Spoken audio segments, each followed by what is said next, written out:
étudions lors de la publication d'un article, donc c'est pas nous, hein, quand on dit nous, c'est pas nous, hein, c'est pas nous, nous les enseignants, mais on exige le fait de, si le nom de directeur de thèse n'apparaît pas dans l'article, d'apporter la preuve que celui-ci s'est désisté de son nom, ou bien on oblige peut-être l'étudiant à mettre le nom de son directeur de thèse sur l'article. Quand on interprète ces pratiques-là par rapport au plagiat, donc elles sont contraires aux règles de plagiat qui ont été citées, dont par exemple mettre le nom d'un chercheur de renom pour faciliter la publication de l'article. Je dois dire que cette technique-là, il faudrait revenir à la notion de ayant participé à l'élaboration. C'est la clé de tout. Si la participation à l'élaboration, par exemple, le fait d'orienter le chercheur vers un point bien précis est une participation à l'élaboration de l'article scientifique, donc on pourra dire que mettre le nom de cette personne-là dans l'article n'est pas un acte de plagiat. Mais si on considère que l'élaboration doit être obligatoirement la rédaction d'une partie de l'article, ça deviendra du plagiat.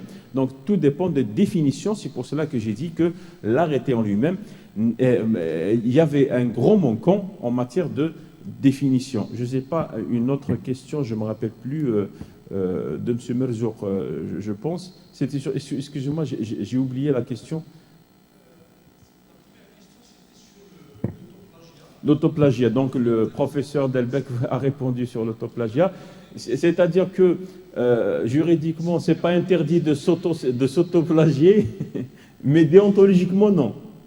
Oui, par exemple, parce qu'il y a des cas, par exemple, là où un enseignant, par exemple, utilise son propre travail, qu'il a Oui, déjà publié pour le republier ailleurs. non, pour accéder à un grade supérieur, Oui, une promotion.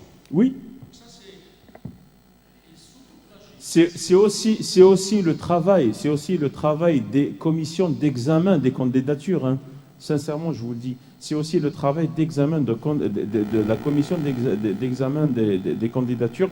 Nous avons fait, nous rencontrons de l'autoplagiat plusieurs fois, par exemple dans les concours de recrutement des enseignants, où vous allez trouver un candidat au concours de recrutement utilise le même article qui publie 4 fois ou 5 fois dans 5 revues différentes et qui vous ramène autant que 5 articles différents. Là, c'est à la commission aussi d'évaluation ou bien d'exclure les autres articles et de le prendre en considération que le premier article qui a été publié avec le premier texte qui a été publié. Donc, déontologique, mais maintenant, avec la plateforme de la SGP, il faut vraiment être assez studieux parce qu'on détecte directement les articles qui ont été déjà publiés ou bien soumis dans d'autres revues. Si vous soumettez le même article à 3 revues différentes, vous risquez d'avoir un gros problème sur la plateforme de soumission. Donc, c'est déjà ou bien un premier pas vers peut-être arrêter l'autoplagiat. Ce qui peut-être que le professeur Delbecq l'a soulevé, on remarquera le manque de volonté, par exemple, de l'arrêter, de combattre le plagiat dans l'article, je ne me rappelle plus quel article, je pense qu'on va le voir dans une prochaine communication, où il exige aux établissements, donc, soit d'acheter un logiciel contre le plagiat, soit d'utiliser un logiciel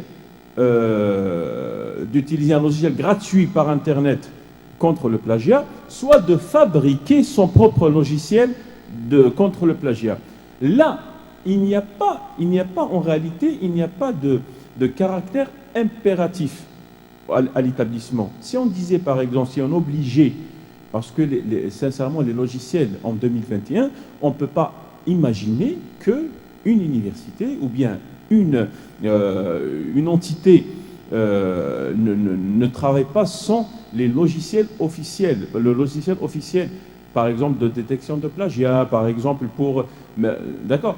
Donc, le texte pouvait très bien obliger les établissements à acquérir un logiciel pour détection de plagiat. Comme ça, tout le monde serait logé à la même enseigne. Mais en disant, vous pouvez acheter, comme vous pouvez aussi fabriquer, comme vous pouvez utiliser les logiciels gratuits, un établissement peut dire, moi j'ai fait le choix d'utiliser les logiciels gratuits et nous connaissons tous je ne vais pas dire la mauvaise qualité ou bien l'inefficacité de ces logiciels gratuits-là pour détecter les plagiats.